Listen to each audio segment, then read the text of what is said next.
মালিনীকে ঘরে আটকে রাখতে হবে? হ্যাঁ, শিবরাত্রি পর্যন্ত। মালিনী ডাক্তার হিসেবে এটা আমাকে করতে হবে। না, শুনুন, আমার মেয়েকে পাগল প্রমাণ করার চেষ্টা করবেন না। তাহলে বাবা হিসেবে আমার যেটা করা দরকার সেটাই আমি করব। কি কি করবেন আপনি?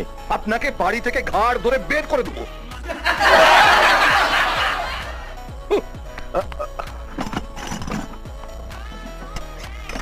এগুলো এখান থেকে নিয়ে যাচ্ছ কেন? কি করবে এগুলো দিয়ে? হ্যাঁ, ডাক্তারবাবু বলেছেন মানুষ খুন করা যায় এরকম সমস্ত কিছু জিনিস ঘর থেকে সরিয়ে ফেলতে হবে। এটা তুলে নে, এটা দিয়ে মানুষ খুন করা যায়।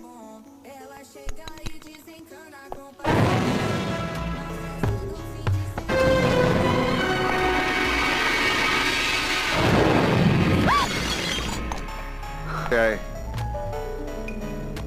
বিষ আছে।